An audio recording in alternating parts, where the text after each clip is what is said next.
नमस्कार दोस्तों, मैं आपका सिल्वा मेरी चैनल इन्फॉर्मेशन इस वेल्थ में आपकी हार्दिक स्वागत करता हूं। वीडियो पे जाने से पहले मेरी आप सबसे एक सवाल है। क्या आप जानते हो एक समय ऐसा भी था जब कुत्ते, भेड़िए, चमगादड़, गीदड़ के काटने से साल में 1 करोड़ लोग तक मरते थे। और उस महान विज्ञानी जिसने इस विनाश से मानवता को बचाया था, आज हम में से ज़्यादातर लोग उनके नाम से भी वाकिफ़ नहीं हैं।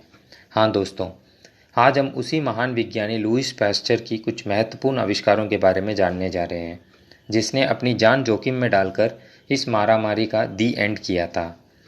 लुईस पैस्चर का जन्म 27 दिसंबर 1822 को फ्रांस के डोल नामक स्थान में एक मजदूर परिवार में हुआ था। उनके पिता चमड़े का काम करते थे। उनके पिता लुईस को पढ़ा लिखा कर एक महान आदमी बनाना चाहते थे। लुईस को एक अच्छे स्कूल में दाखिला मिला, लेकिन वहाँ के अध्यापकों का पढ़ाना उन्हें समझ नहीं आ रहा था। उन्हें स्कूल में मंदबुद्धि और बुद्धू कहने लगे, तो उसने स्कूल छोड़ दिया और अपने पापा के साथ रहने लगा। कुछ समय बाद उसके गांव में एक रोगी भेड़िया के काटने से कई लोग अफेक्ट होते हैं और उनका व्यवहार भी भेड़िया जैसा हो जाता है। चिंतित लुईस अपने पिता को इसका इलाज के बारे में पूछता है, तो उसके पिता कहते हैं, इसका कोई इलाज नहीं है, तुम खूब पढ़ लिख कर इस रोग का इलाज ढूंढ सकते हो। पिता की बातों का लुईस का बड़ा प्रभाव पड़ा और वो खूब मन लगाकर पढ़ने लगा। स्कूली शिक्षा के बाद उन्होंने केमिस्ट्री में उपाधि ग्रहण की। 26 वर्ष की आयु में उन्होंने फिजिक्स पढ़ना प्रारंभ किया। बाधाओं को पार करके वे विज्ञान विभाग के अध्यक्ष बन गए। इसके बाद वे रिसर्च करना शुरू किए। कॉलेज की पढ़ाई के बाद एक रसायनशाला में कार्य करना आरंभ किया। समय के बीतने के साथ लुईस की शादी उसकी प्रेमिका मेरी से हो गई। विवाह के बाद उनकी रुचि केमिस्ट्री से हटकर बायोलॉजी की ओर गई।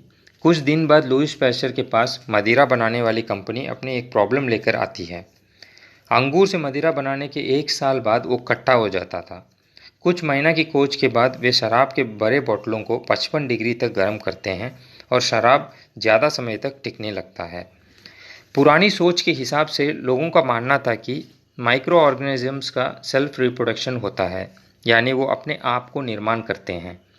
लुईस पैस्चर की रिसर्च ने इस सोच को उखाड़ फेंका। उनको शक था कि हवा में भी जीवाणु होते हैं। उसने अपने शक को जांचने के लिए थोड़ी सी रुई ली और पानी में अच्छे से उबाल दिया ताकि उसमें छिपे जीवाणु मर जाएं। फिर उन्होंने उस रुई को निकालकर हवा में कुछ देर रखकर फिर से उसी पानी में डाल दिया। पानी में फिर से जीवाणु दिखाई देने लगे। माइक्रोस्कोप के प्रयोग से उन्होंने हवा में जीवाणु होने का खोज किया। उन्होंने और एक प्रयोग किया।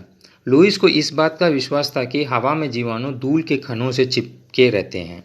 उन्होंने एक खास तरह की फ्लास्क बनाया और उसमें सूप को आधा तक भर दिया और फिर सूप को उबाला। मुड़ी हुई नली से भाप को देर तक निकलने दिया और उस सूप में सारे जीवाणु मर गए। फिर उस सूप को ठंडा किया गया। फ्लास्क की मुड़ी हुई नली को भी खुला रखा गया ताकि हवा सूप तक पहुंचे, लेकिन धूल के कण मुड़े हुए प्लेस से ऊपर उठकर फ्लास्क के भीतर नहीं पहुंच पाए। इसका प्रयोग लुईस पैस्चर ने 20 अप्रैल 1862 में किया था और उनके नाम से ही इस विधि का नाम पैस्चराइजेशन रखा गया। और दुनिया में ज़्यादातर लोग आज भी पैस्चराइज्ड मिल्क का इस्तेमाल करते हैं। पैस्चर की हमारे जीवन में भूमिका बहुत महत्वपूर्ण रहा। जीवाणु के बारे में जानने के बाद लुईस के दिमाग में एक योजना आई। रैबिस के मामले में भी शरीर में उसके जीवाणु होंगे। अगर हम उसे ख़त्म कर देते हैं तो इस भयंकर बीमारी का समाधान मिल सकता है। तो लुईस ने रैबिस हुए कुत्ते और भेड़िए की इन्फॉर्मेशन मिलते ही वहां पहुंचकर कुत्ते की रक्त टेस्ट करने लगे और रैबिस की वायरस का पहचान कर दिया। उन्होंने जाना कि रैबिस में कुत्ते की शरीर में के साथ साथ उसके लाड़ में भी वायरस होती है। जब रैबिस से अफेक्टेड कुत्ते किसी को काटता है तो गाँव के माध्यम से शरीर में चला जाता है और उसे भी रैबिस से संक्रमित कर देता है। अभी चुनौती यह थी कि शरीर के अंदर जाने वाले वायरस कैसे ख़त्म किया जाए। पैस्चर साहब का मानना था कि शरीर में सभी प्रकार के रोगों से लड़ने के लिए एक शक्ति होती है, जिसे आजकल के ज़माने में हम इम्यून सिस्टम कहते हैं। मगर उन्हें समझ में नहीं आ रहा था कि रैबिस के वायरस से लड़ने में इम्यून सिस्टम असमर्थ क्यों है। तभी अपनी दोस्त के पोल्ट्री फार्म में कुछ बीमारी के कारण कुछ मुर्गी मर रहे थे, तो पैस्चर ने उन पर प्रयोग करना शुरू कर दिया। इस प्रयोग में उन्हें पता चला कि कुछ वायरस हमारे इम्यून सिस्टम को चकमा देकर शरीर को अफेक्ट करते हैं। तो पैस्चर को एक तरकीब सूझी। अगर हम वायरस को न्यूट्रलाइज करके अपने इम्यून सिस्टम से परिचय कराएं तो नेक्स्ट टाइम जब वो वायरस आएगी तो ज़रूर इम्यून सिस्टम उससे लड़ने में सक्षम हो जाएगी। भारी मशक्क़त के बाद पैस्चर ने वायरस को निष्क्रिय करने में सफलता हासिल की और एक स्वस्थ मुर्गी में इंजेक्ट करके देखा। वो मुर्गी बाकी पीड़ित मुर्गियों के साथ रहकर भी कई दिनों तक स्वस्थ रही। मानवता के इतिहास में ये बहुत बड़ा खोज था। इसके मद्देनज़र रखते हुए आगे के समय में कई बीमारियों का वैक्सीन बनाया गया। इसके आधार में पैस्चर ने अपने बचपन की सपना यानी रैबीज़ का वैक्सीन ढूंढ निकाला। उन्होंने रैबीज़ के वायरस को निष्क्रिय करके एक वैक्सीन के तौर में एक कुत्ते में ट्राई किया, तो कई महीनों तक उसे ऑब्जर्व किया गया और वो बिल्कुल स्वस्थ रहा। इसका प्रभाव मानव शरीर में कैसा होगा इसे कोई नहीं जानता था।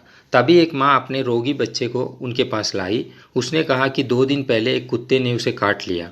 तो पैस्चर ने उस कुत्ते को ढूंढ निकाला और पाया कि वो कुत्ता रैबिस अफेक्टेड था, यानी उस बच्चे को भी वैसे ही छोड़ दिया जाए तो उसे भी रैबिस हो जाएगा। उस बिलखती माँ और बच्चे को की हालत उनसे देखी नहीं गई और उन्होंने उस बच्चे पर उस वैक्सीन को कम मात्रा में इंजेक्ट किया और 21 दिनों तक उसे डोज देते रहे और आखिरकार उन्हें सफलता मिली। उस बालक को रैबिस नहीं हुई।